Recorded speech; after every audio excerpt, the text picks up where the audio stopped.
You get to affirm the person where they're at and celebrate where they're at.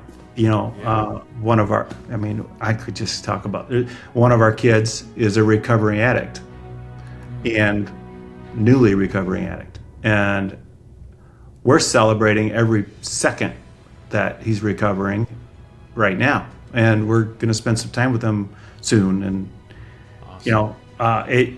you just have to celebrate where they're at and in their journey in life. And, one thing you absolutely know about life is things are going to change always. And the sooner you figure that out, the better. So we're embracing him where he's at, and we're going to spend some time with him and celebrate and go, not talk about sobriety or talk about addiction, but we're just going to go do life. Andy, welcome Hey. to the show, my man. Thank you. It's an absolute honor to have you in the studio today, man. Thank you. I appreciate it. Thank you. I appreciate the invitation.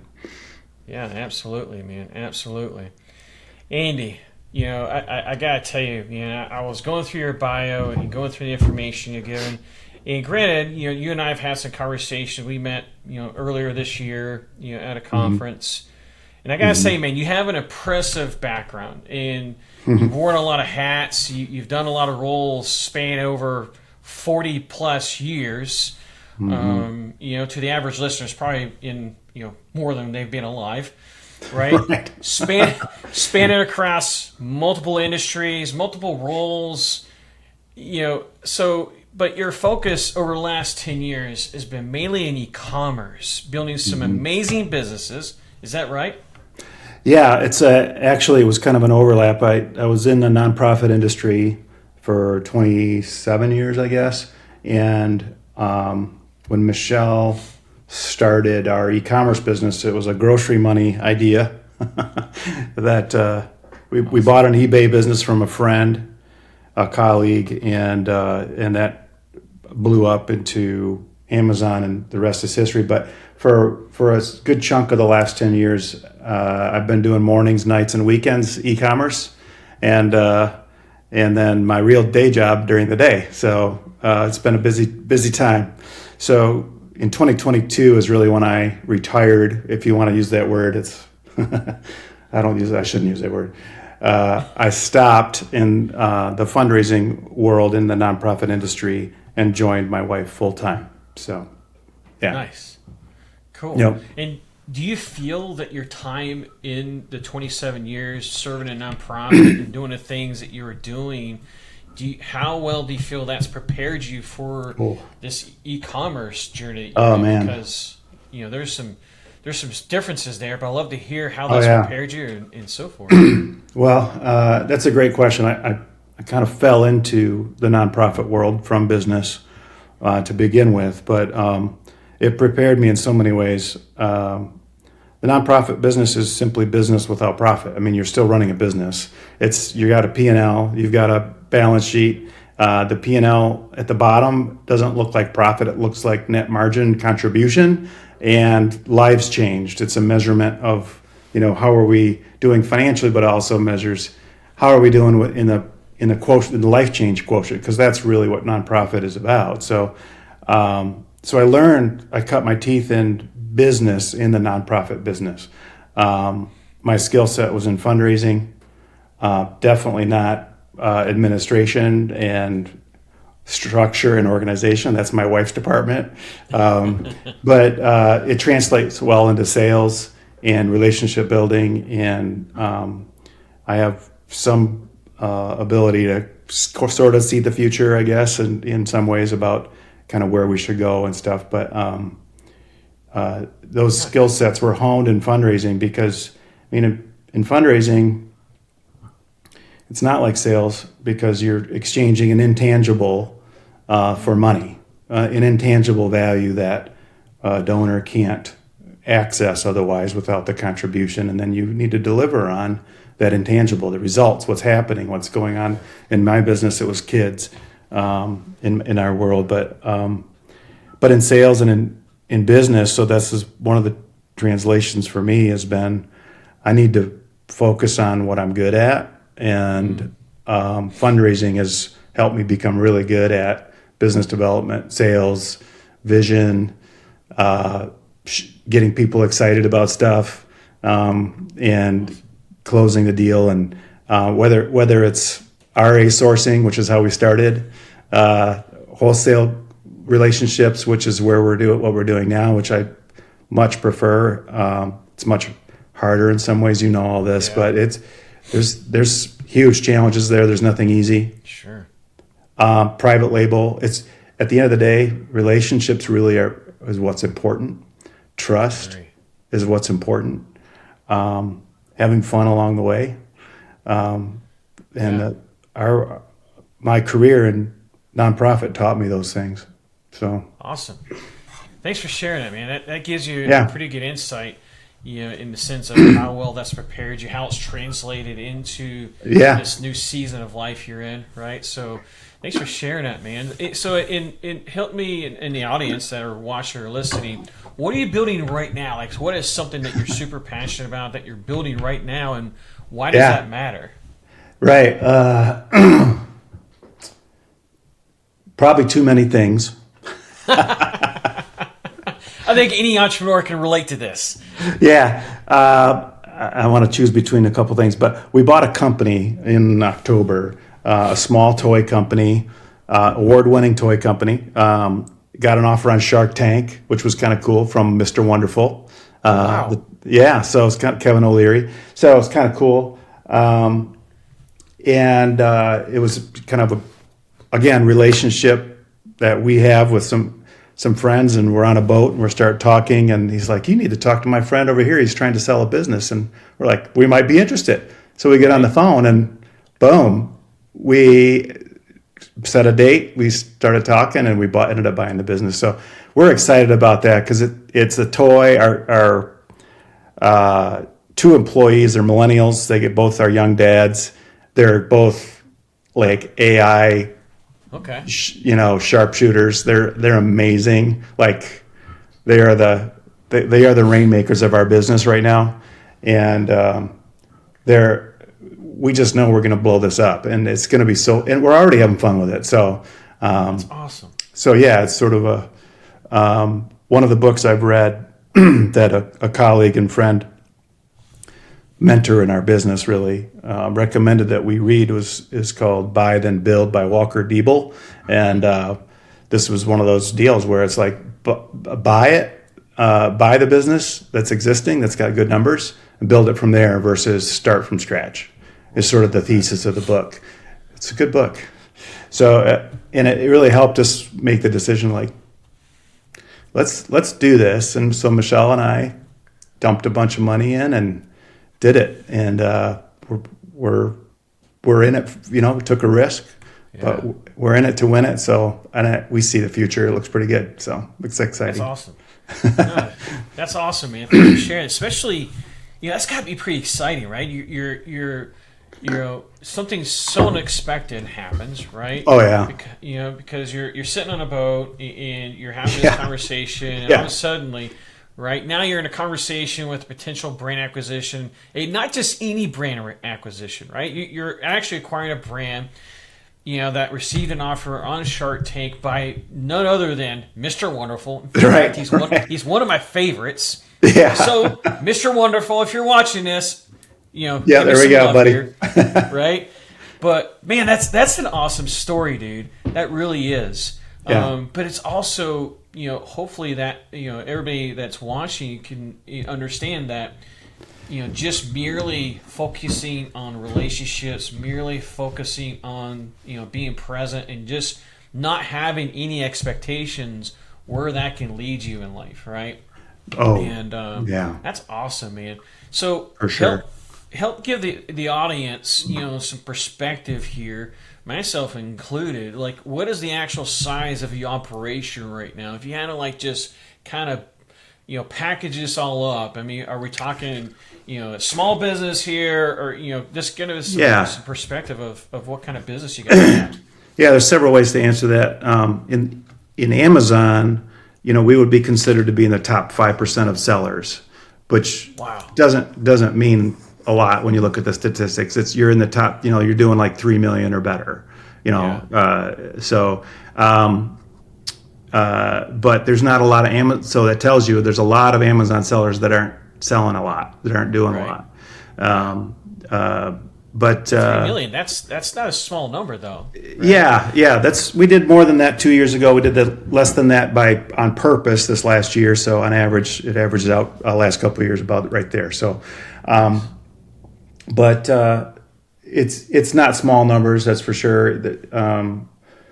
We have a small team. We've downsized substantially. We made some huge decisions. One is we decided we're not in the prep and ship business anymore. So we farmed that out to a 3PL. So I'm sure you know the guy. I know you know who they are. They were at the same show that we were at, and they said, you got to talk to Karl.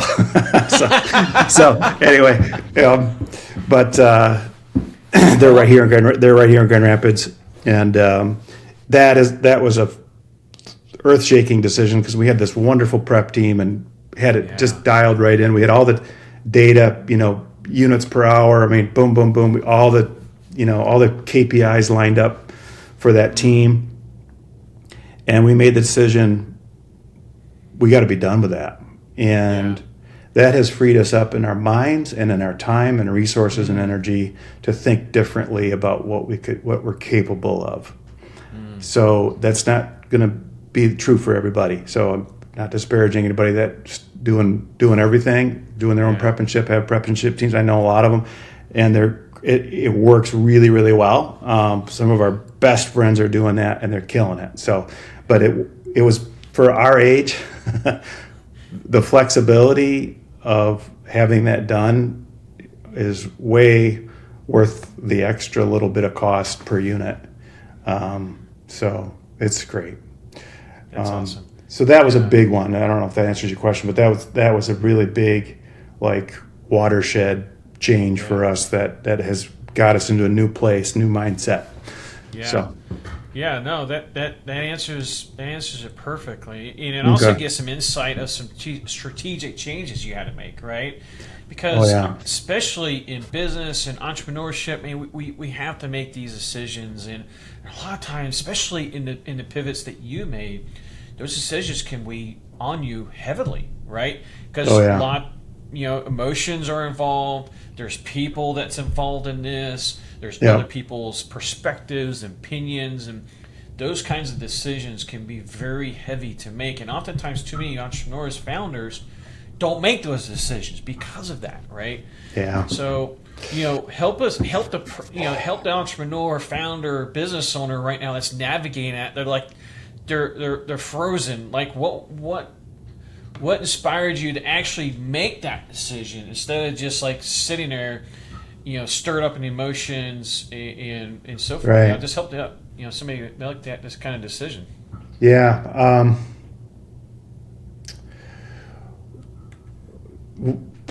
That's a great question. One of the things that inspired us was time. Time was against us in the warehouse we were at. We had been there about a year. We were planning on being there a year and a half, give or take, but the circumstances were changing, and we could see that we had to be out in the next 6 months. So Michelle and I looked at each other and we're like, do we want to continue to do this part of our business? Is that something that is an important thing, or is that something that we can move aside and give to professionals that know what they're doing, pay a little bit more, do the math, make sure it actually works, which it did. And so that was sort of a push, it was just literally time. And so we were going to lose our warehouse. So either get another warehouse and keep going or hire it out. And so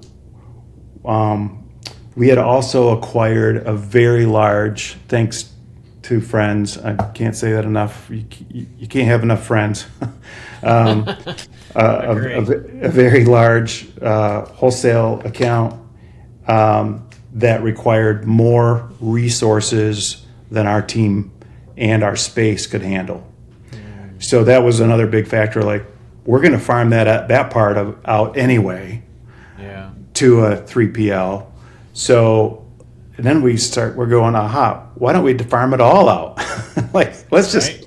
do it all. And then we look at our beautiful process that we put together, and it's like, we have to dismantle all this and say goodbye to our team, which that was the hardest part, especially our manager. So the 3PL that we hired, we worked it out where they hired our manager full time. So Oh, wow. that took care of that. And then the rest of our team sort of just left and for different reasons, and it sort of was okay. And that's what did it. So it was really those two big things. That huge wholesale account was too big for us to handle anyway, and the time factor was like we were getting pushed out. So it's like, Yeah. let's make this decision now and live with the consequences and see what happens. Yeah, that makes sense for sure. So it sounds like that was a pretty good business decision, right? So It ended up being one. Yep. Yeah, awesome, awesome. So and looking at your bio, and I was looking at your bio, really intrigued, because you graduated from Michigan State University, right, with a master's in fishery and wildlife. Yeah. Did you ever use that degree? I did. And you did. Yep. Awesome. Yep. Amazing because, unfortunately, too many people don't use their degrees, right? Right. So Oh, yeah. they often use that as kind of like a stepping stone, or I guess I'll see that as a stepping stone Yeah. into something different, or Yeah. maybe cause them to pivot into a different direction. Right. Awesome. Yeah. Well, Yeah. No, I used it for 5 years. I got hired right out of college to join a consulting firm. So that got me into consulting, which is what we do a lot of today in our business. So it's familiar turf. I really enjoyed my job back then, but the Lord called me into fundraising and nonprofit executive leadership and all those other things that I ended up doing with my career. Awesome. So I did that for 5 years, though, and it was a foundational experience for sure to be a biologist and hire people and do proposals and projects and be accountable to a client and all that stuff. So, yeah. That's awesome, man. There's a lot of preparation, in just stepping stones and different paths you have taken. And Yep.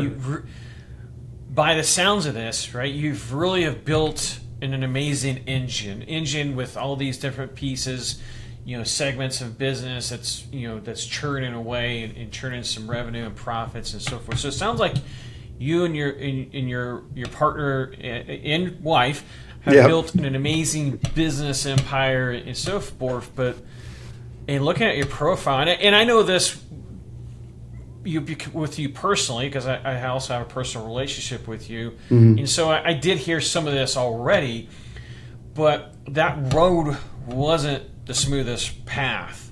No. And this is where so many people outside looking in don't understand the roads that we have to take to get where we are, right? So walk us through for a moment, because you mentioned something in your bio, and I really want you to talk us through with this for a moment. You mentioned losing your son after a long battle with mental health. Yeah. Take us to the hardest day of that fight, man. Before he passed, what did Yeah. that day look like? Oh man, I'm trying to think of which would be the hardest day. There was multiple hard days. I can imagine. A month before he died, I had to call the police because he was on the street, not himself, and nobody knew where he was. But I got him on the phone, and I told him, "I'm calling the police to find you." And we had a conversation about that. But he ended up walking home, and the police found him. But he was on his way home when they found him. That was a hard night. But I mean, when he was a teenager, schizophrenia manifests itself when you're a teenager as just extreme depression, like dark hole, suicidal depression, or anger, or just all kinds of different things. It just depends on the kid. For Jake, it was extreme depression and just the fear of losing him to suicide every night when he was 14 and a half, 15 years old, is the worst. I mean, you can't sleep. Imagine that as a parent, wondering if your kid's going to be alive in the morning every single day, and then carry that forward for 15 years, because it's like that every single day. So you just don't know if you're going to lose your kid. So it's a horrible disease. There's good medication for it nowadays. He was also bipolar, so he had really double whammy going on for him. But he did a lot of things in life. But so I would just say every day was a hard day, but there were some days that were harder than others. To answer your question, there were some days that, I'd drop everything I'm doing. I'm in the middle of a phone call with my boss or a client or somebody in my nonprofit days, and I'd be like, I gotta go, sorry. And then I'd get in the car and go. I mean, it's just like that. It was like that a lot. But there were some beautiful parts to it too. We were hunting buddies. We had a great times together. I mean, it wasn't all dark. He got married. He ended up with he got a college degree, 4-year degree in environmental science. I helped him do his senior study at our lake, which was kind of cool. And he killed some monster bucks on our property, and he kept out killing bucks on me, and including the last year of his life. So we've had a lot of fun together over the years too. So I can't say that it's all been dark, but the darkest times were always those phone calls or text messages that you get randomly. The biggest fear every parent has, right, is like your kid just got in an accident and is dead. Like that's just your worst fear as a parent. Yeah. So I had to live with that worst fear every day since he was about 15. Man. Yeah. That's gotta wear on you. Oh. As a father. Oh yeah. As a human being. As a human, yeah. Yeah, because we already have battles that we have to fight, with our businesses or our careers or just life, period. And that's something that no parent should ever have to deal with. No. Is that situation. But so you share some of this, but because of this, I would love this on a personal. What was your favorite memory, man? What is one favorite memory that you have with your son, Jacob? Gosh. A lot of things flash in my mind when you say that. Hang on a second. I would say, his wedding day was one, for sure. He dated this wonderful girl that he met at Spring Hill, and they fell in love, got married, and she got married him eyes wide open, and knew she was marrying a schizophrenic and had who had some challenges to deal with, but they went through life together, and that was a great day. That was one of the best for sure. I'm looking at a picture right now of Jake with my dad. We sat together in the hunting blind on I think it was a youth hunt or something. Anyway, I think he was probably about 14 or 13 or something, and he killed his first buck, the three of us sitting there together. It was just the coolest experience, and it's just great. He loved his grandpa. So, those are a couple of good ones. There's another picture that flashes in my mind of him catching this giant bass. He actually caught lots of giant fish too. Like, he's just luck. But he caught this giant bass when he was a little kid, and we took pictures and let it go. And then he did it again several years ago. We let that one go too, and I got pictures of that too. So anyway, just lots of things like that. Yeah. So, that's awesome. Thanks for asking. Thanks for sharing that, man. Thanks for sharing that. Yeah. So, in your profile, you mentioned that with that season that occurred, right, with the loss of Jacob and so forth, you mentioned how that gave you, and like how you turned this, walk away power in business negotiations. Mm-hmm. Now, for a lot of people, that would sound absolutely counterintuitive. Unpack that for me. Thank you. Yeah. Going through an experience like this that's chronic, not acute, 15-year journey. Gives you perspective on a lot of things. That makes you appreciate things that should be appreciated more, like relationships and having fun and enjoying the moments that you have. It also helps you realize how much to value things that you might have otherwise put way too much value in. So the walkaway power in negotiations, or just approaching a potential client on things, or just the ability to hold on to loosely, I think is probably a better way of saying it. Like walkaway power, like it's okay. There's things that are way more important in life than whether this deal happens or not in the way I want it to go. Like, if we can make everybody happy in this deal, that's way better than me getting a little bit more. And so we try to only do business with people that we really enjoy spending time with and can have good relationships with. It's one of our core values, is trust and fun. Two of our three core values for our business and personal lives too. So, Nice. Love that.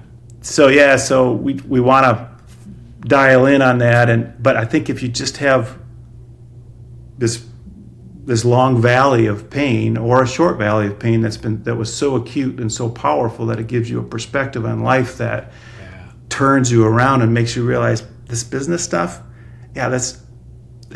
it's great, it's fun, but at the end of the day, I'll figure something else out if I need to. Like, it's just not that critical. Agree. So it gives you perspective. It does. I agree wholeheartedly. I love the way you explain that, especially in a sense of perspective. Yeah. Right. Yeah. And I think you would agree with this. But I'm of the belief that we get tied up and caught up on so many different things that goes on in our life, the uncontrollables, right? Right. Whether it's a platform issue like Amazon, Walmart, or whatever. Yeah. Right. And it's nuances and just things that happen. But at the end of the day, man, it's people in your life, the relationships that you have. That at the end of the day, it is the utmost critical component. That's there's nothing that replaces that. That's right. And I think we get caught up too much in the moments of all these things that occurs, and it's like, you know what? Who cares?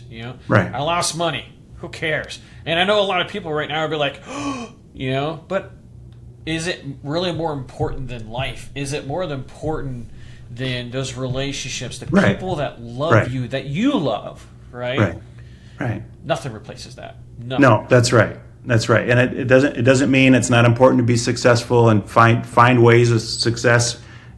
Learn your lane, you learn your strengths and your weaknesses, and backfill your weaknesses with people that can do that stuff, and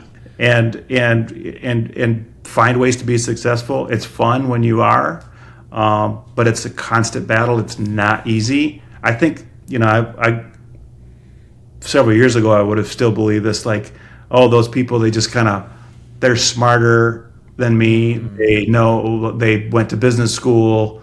They know what they're doing. And none of that is, like, I think it would be great that if I could have gone to business school, that would have really helped. But it's, at the end of the day, it's not like that. It's just plain hard work. Everybody I know that's been successful, they've just worked their butts off. Yeah. In the nonprofit, for-profit, it doesn't matter. Yeah. That's what it is. You're right. That is an interesting point, especially in today's times. We miss that, right? I think we live in the best time possible right now, because if you want to put in the work, the time right now has been never been easier to win, just because there's this perception out there that it shouldn't take hard work, right, to be successful, right? And so I love how you share that. One thing I want to pivot on for a second, because you mentioned weaknesses, and I've heard this a few times. Mm-hmm. And I want to shift this a moment. So, looking at the philosophy that you shared about walkaway power and weaknesses, and especially how it hits the P&L specifically, right? Mm-hmm. Well, your lovely wife, I've had the honor and privilege of meeting her. Amazing lady, right? Yeah, she Of course, is. you gotta say it right. Get better. But We're it's both true. gonna get hounded. Yeah. An amazing woman, right? And she isn't here today, but you two run this business together. And I loved how you said partnerships only work in complementary skill sets, right? Yeah. Can't agree more with this. What Yep. is one thing, I think you alluded to this, but I really want you to point this out. What is the one thing that she does that you are absolutely strictly forbidden from touching? Besides payroll? Do we want to touch that? No. I think it's the authors of the EOS system. They talk about the visionary and the integrator. A good visual is people holding hands. So your strengths are your fingers, but you have weakness right in your webbing. But when you hold hands, your strengths cover each other's weaknesses. And that's Michelle and I for sure. We're fortunate that we have complementary skill sets. She's got one that I don't have. I've got one that she doesn't have, and it works. So I really don't touch payroll. That would be bad. She does all the back-end troubleshooting on both Amazon and Walmart accounts. She is right now triaging a bunch of product that needs to be divided out. She's really great. Anything that's structural in the company, that's her thing. That's one of her 3 core values. Personal core values is structure for her, but it's also one of our company core values. So thankfully, that's a company core value because she has structure in the forefront of her mind all the time. She, again, this is coming from weakness. She wouldn't mind me saying this. She's got ADHD and autoimmune diseases. And some other challenges. But the perceived weakness of ADHD also has some hidden strengths in it. One of them is, for her, she copes with that by creating structure and discipline for certain parts of her life, including the business, so that she can deal with the craziness of the focus issues and all of that with ADHD. So it's really become a blessing. Nice. So I would say it's anything that in the business that she touches that has to do with infrastructure, scaffolding, things like that. She does it. Admin, troubleshooting, all of that stuff. All the stuff that I am terrible at and I don't even like to do. I'll do it, but I don't like it, and I'm not very good at it. I hear you, man. I hear you. There's a couple of things you mentioned I want to touch on for a moment, especially core values, man. I heard you say this several times, and this is an area that I dive into heavily with anybody that I work with one-on-one, because this is your lighthouse, right? This is like your guiding system of how you make decisions, how you manage, and not just life. This is how you manage your businesses, right? Yeah. So, help me walk through just how important core values is, not just to you, but for your business. Right. It's a great question, and it's an important one, and I think people miss this a lot. Great. Yeah. And I think there's the earlier you identify them, the more it'll help guide the ship that you're in. So it's interesting because my core values were formed, through living, but it's fun, trust, and passion. Ooh. And we have a card deck that I use where you can discover your core values. It's really cool. It's a card deck with all these keywords on it, and you triage your way through them, and then you end up with a force ranking, and you end up with your top 3. It works every time. It's amazing. So we did that exercise with Michelle. This is when we were first getting to know each other. So this is our second marriage, which is a whole nother podcast. I just do another one. We probably should just on that alone. It's a fantastic story. It's a wonderful story at the end of the day, but born out of extreme hardship. So, but in any case, when Michelle did her core values, she again, this is sort of blind. It just comes out. Hers were fun, trust, and structure. So we had two of our three core values overlapped naturally, which was really awesome. So out of our personal core values came our business core values, okay? It wasn't like we had to invent them. Yeah. Core values are discovered. They're not invented, okay? So, agree. So we took the two that we overlap on, fun and trust. Like, we're going to trust the people we hire so we can move at the speed of trust. You can fly when you trust people. If you don't trust people in your business, they shouldn't be there. Agree. So, because you can just absolutely fly when you trust people. And then fun, like, life is too short. We're gonna enjoy this journey that we've been put on. Yeah. And then the structure part came from Michelle. Like, if you're gonna do Amazon or Walmart or e-commerce at all, or business at all, structure is critical. You can't avoid it. Yeah. So that's how we ended up with it. That makes so much sense for Michelle, right? Because based on what I'm understanding or what I heard is, she suffers from ADHD. So having that structure keeps her focused, right? Keeps her in alignment. So that makes so much more, makes so much sense. Yeah. And I love that how you blend that into your core values: passion, fun, right? Not to take yourself so seriously, not to take life so seriously. Especially in what you experienced, right? You've learned you've got to have fun in the small blips of time that you were on this blue marble, right? That's right. Yeah. To not just sit there and be present, be where your feet are in these situations. Man, you're right. Appreciate you sharing that. Yeah, sure. You mentioned partnerships throughout. And I think I might have shared this, but I've had my fair share of partnerships, both good and definitely not so good. And don't get me wrong, I've had some amazing partnerships as well. Yeah. So what is, and I love I even really appreciate the fact that you say, complementary skill sets, right? Mm-hmm. So to that person or individuals out there that are psyched about business, but they feel like they need to get into a partnership or they want to get into a partnership, what do you say to that entrepreneur to guide them accordingly to make sure they're making the right decision about partnerships? About getting into a partnership, like a business partnership where they're co-owning a business? Oof. Yeah, that's a big deal. I read somewhere 80% of partnerships fail. So I would agree. So it's the rare. So if that's true, it's the rare ones that survive. So I would say choose your partner wisely and carefully.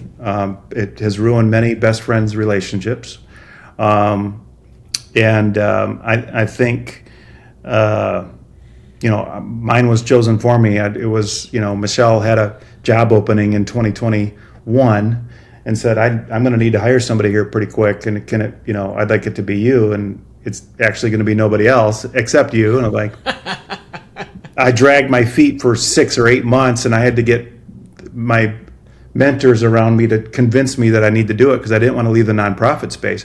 But anyway,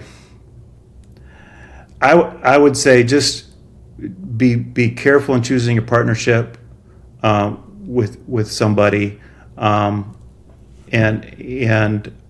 I don't have a lot of advice there because it was just sort of a natural thing for us to move into. I would say evaluate each other's skill sets carefully to make sure that they're complementary and that and evaluate each other's egos. You just got to leave your ego out somewhere out there because it's just not it should not enter into your business partnership at all, because it's just power, and it's not about that. So Agree. it's about the relationship and getting the job done and enjoying it together. So pick somebody that you want to have lunch with a lot. A lot. Emphasize a lot. Yeah, Right. because you're gonna. Yeah. So 100%. Thanks for sharing it, man. I Yeah. agree. Definitely on the complementary skill sets and so forth, and Yeah. have reasonable expectations, and Oh yeah. there's a phrase when you mentioned that the statistic of 80% of partnerships are over that fail. There was a phrase that I heard. I don't remember who it was that said it right off the top of my head, but the quickest ships to sink is a partnership. And you're 100% correct. I've personally seen it wreck marriages. I've seen it wreck I would say lifetime, but long-term relationships. Unfortunately, people just get the false expectations and false ideas, and Right. and it damages relationships, man. Yep. Unfortunately. Yep. It can. Awesome, man. Well, cool. Well, to all the Andes out there that are, that have been fighting a similar fight and just navigating these challenges that you guys have challenged or you've been challenged with, what do you say to this Andy out there, or Andes, to encourage them to continue to fight? Like, what do you say to this person? Yeah. Right. Well, as a Christian, I would say, you got to lean on the Lord in prayer and time with Him in the Word, and with mentors that are like-minded, and lean on them. Listen to them. Spend time with other people that are in the same boat. So that would be another thing to do. Listen to that. The other people's journey. I mean, you can have a lot of empathy when you're going through it yourself, or have gone through stuff. You can certainly understand somebody else's perspective, but they can understand yours too and help you in it. I would say, what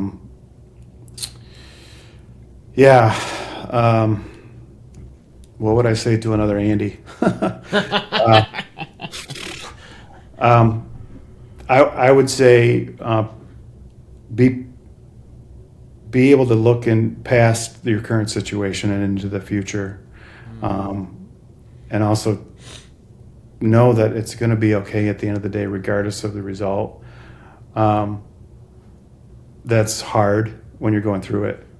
I would also say, and I had a conversation with a guy about this yesterday. It's a father of, he's got a daughter, a married daughter, and his son-in-law is an alcoholic and has just left the house, And, we're talking about that, and he's a great guy, but anyway,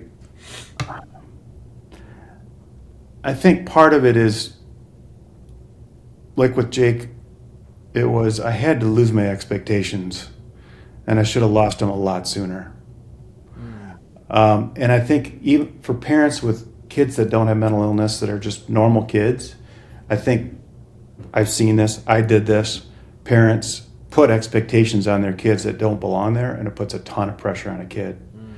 But when you have expectations that aren't being met over and over and over again, you just get depressed yourself, and then your kids can't stand it either, and it's just no good for anybody. So I would say, if you could, instead of replace your expectations with love, and just love them for who they are, and encourage them in the direction that they're being pulled and that they're going, and support them that way, rather than say, have your expectations the second they come out of the womb. It's like, here's my next baseball star. So, or whatever. Agree. So, Agree. So I would say, lose your expectations early, regardless of whether you have a Jacob in your life or not. Wouldn't it be fair to say, well, first, thanks for sharing it, and I completely agree with especially on a part of the expectations, that's something, that's a realization I've had to come to as well. Yeah, sure. Wouldn't it be fair to say that when you ditch the expectations, it actually gives you more happiness, in freedom? And, Yeah, yeah, you know, it does. yeah. You get to affirm the person where they're at and celebrate where they're at. Yeah. One of our, I mean, I could just talk about one of our kids is a recovering addict and newly recovering addict. And we're celebrating every second that he's recovering right now. And we're going to spend some time with him soon. And, Awesome. you just have to celebrate where they're at and in their journey in life. And, one thing you absolutely know about life is things are going to change always. And the sooner you figure that out, the better. So we're embracing him where he's at, and we're going to spend some time with him and celebrate and go, not talk about sobriety or talk about addiction, but we're just going to go do life. There you go. Yeah. I think I think that's where happiness is, right? Yeah. And that's what strips so many people away, strips happiness and joy away from life, because we have these perceived expectations, whether it's with our spouses, it's our kids, if our business partners, our friends, anybody, right? We have these perceived expectations, and when they're not met, we get disappointed. Oh, yeah. Sometimes we get into fights, and arguments, and and obviously, emotions are heightened. But when those emotions come out, it's like, well, that was pretty stupid. In a sense of why that argument or why that expectation was there in the first place. Right. Oh, yeah. Yep. I agree. So, shifting, for a moment, especially as we start to wrap this up.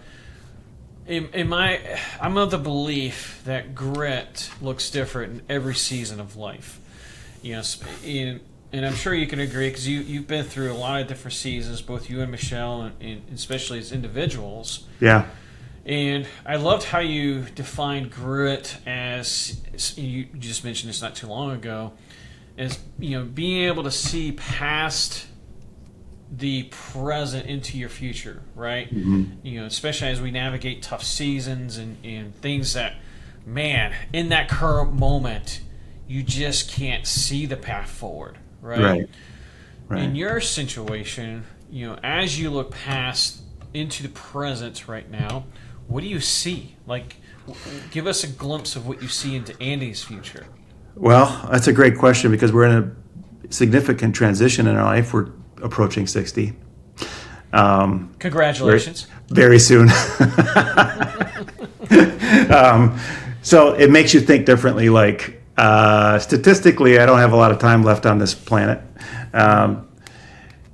Also, an important thing to acknowledge and be aware of. So, Agree. I think as we look into the near future, for Michelle and I, it's like, how are we going to transition nicely, smoothly into a different work speed and pace? We've been flying pretty hard, but we love it. Partly because we have a core value of fun, so we're going to love it. Otherwise, we're not doing it. Makes perfect sense. But I would say, looking into the future for Michelle and I, for our business, we're going to be definitely slowing ourselves down and empowering our team to take up more on. I think that's that's already happening. It's already in the works. So we're grateful for that. We're grateful that we can do that. Grateful to have two amazing millennials that are super smart and talented and capable and excited and stuff, and align with our core value as well.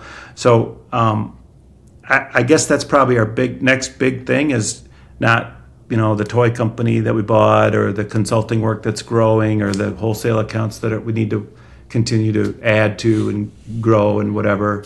But but it's really the bigger theme of that transition of life, which is over business, over all of life, right? The transition of our life into doing other things that are more important, and yet maintaining some way to have income, have some skin in the game here, Yeah. so that we can continue to do those important things like see your grandkids and your kids, and take a spontaneous moment to go somewhere warm, which we're going to do, and or go serve. Service is on our bucket list, and we haven't had a minute to go do a lot like service work and disaster relief and things like that. That's on our bucket list, so we're going to do those things. Awesome. So yeah, that's probably the next big thing on the horizon. Okay, awesome. That's a pretty good list, right? I mean, Yeah, you look at everything, and spending time with family and really just cherishing, the moments we have, and also to be in service of other people, right? right. And I think this is where a lot of people go wrong in quote unquote retirement. And I hate to use the word retirement because you should never really retire. Right. Even biblically speaking, we don't even quote unquote retire, right? There's no such thing. No. There's only seasons where we change direction, but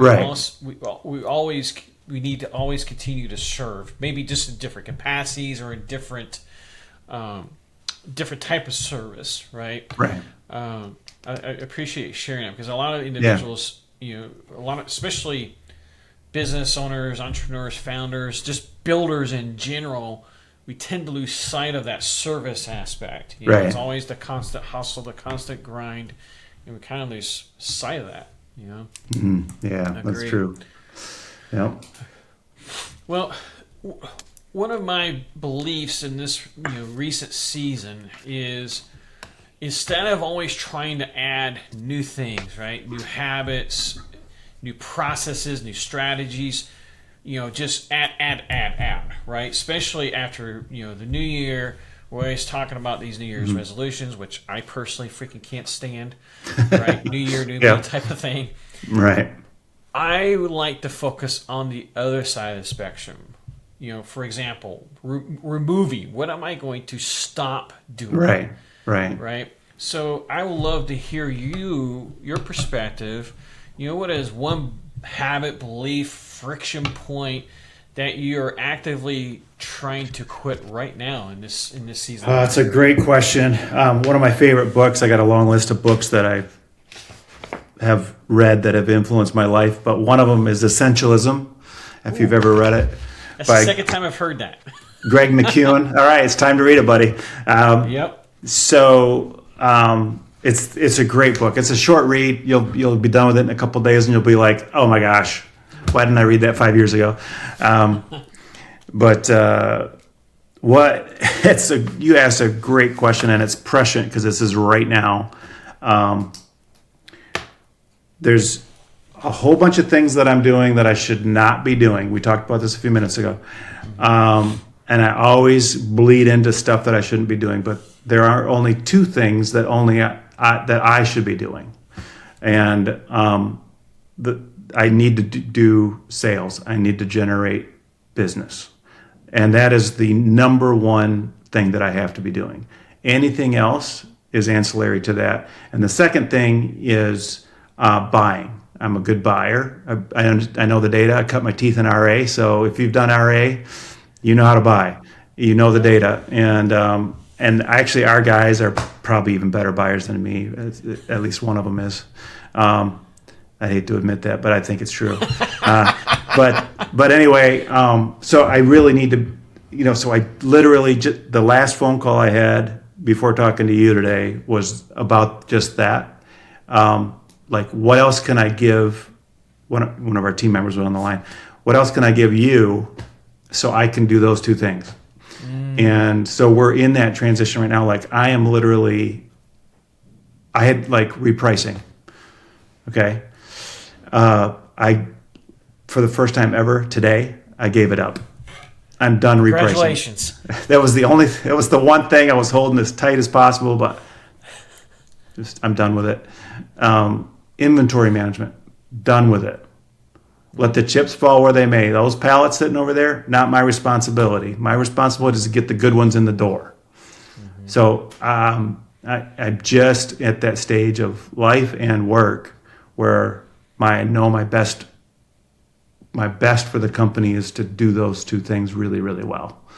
So I'm giving up a lot of things, some of which I love to do, Yeah.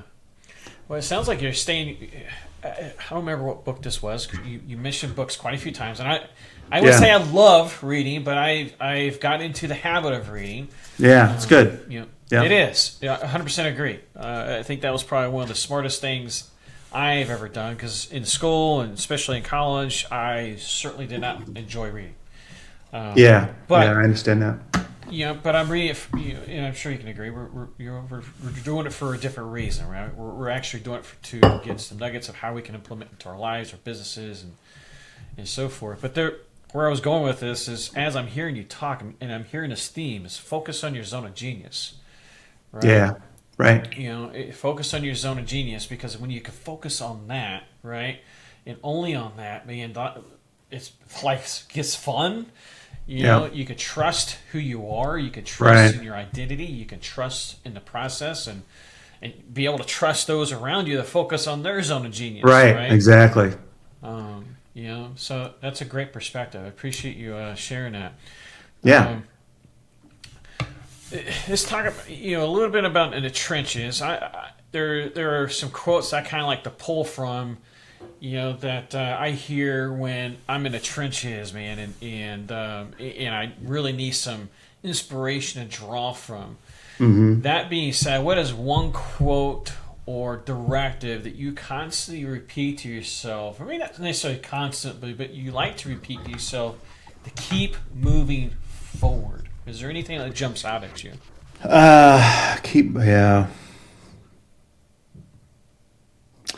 Not really. No. I don't have a go-to like that. It's more of maybe it's more activity related. Like when I need a boost, I will go. I was talking to Michelle about this the other day when I was really, really going through it in my marriage and with Jake.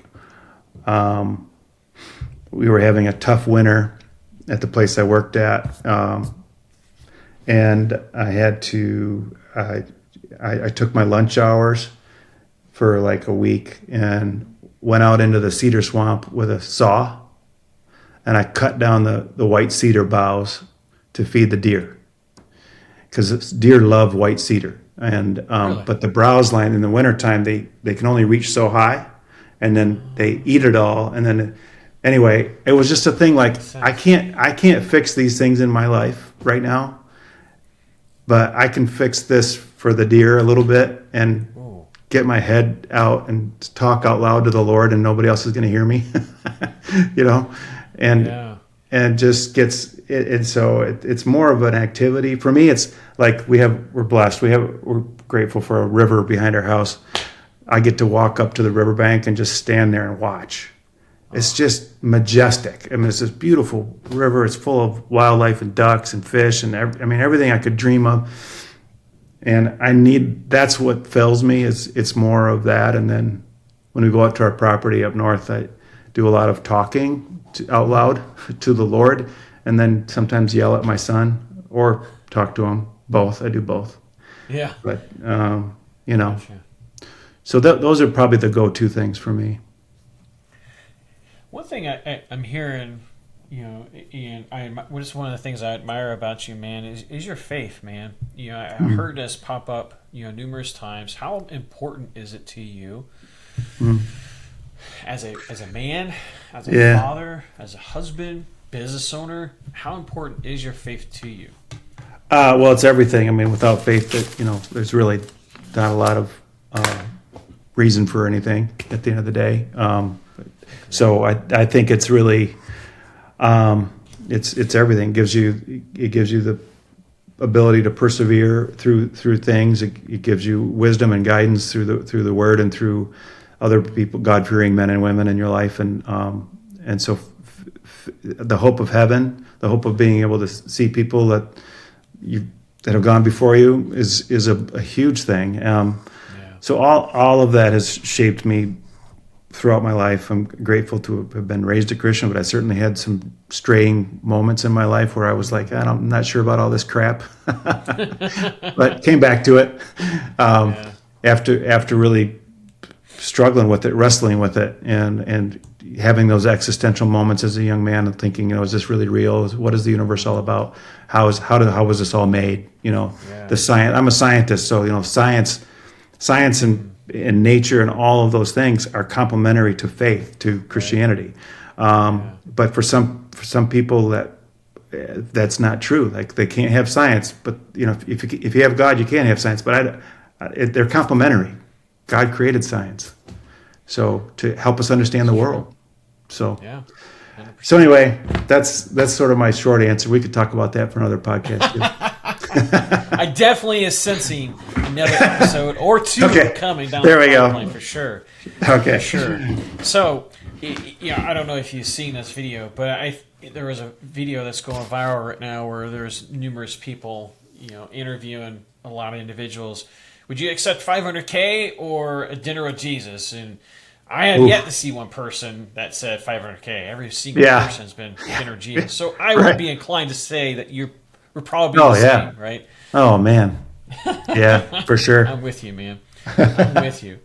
As we wrap up, man, I'm of the belief, because I've been there myself, especially in the trenches, especially, a lot of times this can weigh on us, right? High achievers are expert critics of themselves, right? Mm-hmm. So I just want to take a moment, especially for those out there right now that are carrying some type of guilt, some type of shame in their past life, in their past season, whether it was a day ago, a week ago, a month ago, or even 10 years ago. What is the one mistake or failure that you've had to finally to forgive yourself for in order for you to level, to be free? Well, big failure certainly was the failure of my first marriage. That's a big fail. I did everything I could to save it. It was it was addiction involved, not me. So it was just one of those things where I can't fix it, and everybody suffered throughout that journey, including my kids. And I just don't know what I could have done differently, but I always feel like I should have done something different. I just don't know what. But that's probably the biggest one. Lots of fails in business, but I mean, you just fail forward. You just like, well, let's try something else then. Just fail forward, keep failing forward until you figure it out. So that's not a negative, really. But yeah. Thanks for sharing that, man. Especially fail forward, because I'm sure anybody that's listening right now, especially those that are in the building phase of their business, or maybe they're starting, or they've had their rears handed to them. There's often this perception that if you fail once, right? Or I hate the word fail, but if the first business doesn't work, there's this perception. Well, maybe business isn't for me, right? Right. To that person, and I think you would agree by what I just heard, just keep moving forward. Take the lessons you've learned and keep moving forward. Right. Take the lessons you learned for sure. Know your skill sets and you use them. Leverage your skill sets. I agree. Stop trying to put a square peg into a round hole if you're trying to do that. That doesn't work. No. Who would have thunk? Yeah. Who would have thunk? Because I love building, a chain of iron. Part of, as I wrap up interviews, is I like getting questions from a previous guest to ask my next guest. If you're hosting this interview, what would be the one question you would love to ask this person, this next guest, right? So I'm going to let that linger for you to ask this next question. What would be the one question that you would love to ask the next guest if you were me? But my previous guest Now, I think this fits perfectly, which has been ironic in how this has been working out.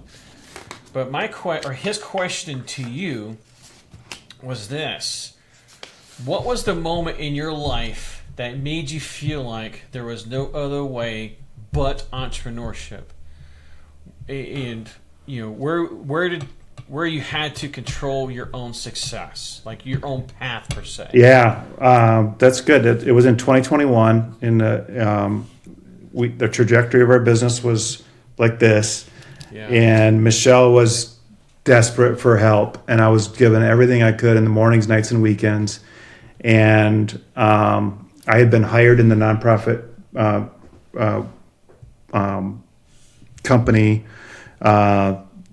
One of my best friends, who we'd been supporting his nonprofit for years. He's an incredible social entrepreneur. I was working for him, but Michelle was like, "Andy, you got to make a choice. You can't do both anymore. You got to work with me, or I'm going to hire somebody, or you got to just stay doing what you're doing." And I was leading the fundraising effort on the executive team, and we were going places, and there was trouble in the nonprofit, and I just didn't feel like I could leave my friend. And part of it was pride, quite frankly. You wear this badge of, I'm doing ministry work right here, and it's pride, and it's wrong. So that would be it. That would be the one moment where it was like, I'm going to make this decision, and we moved it. But it took 6 months to get there, but I finally did it. So that was it. The pressure was behind and pulling me. It was pushing and pulling me into the decision, and that's sort of how life is.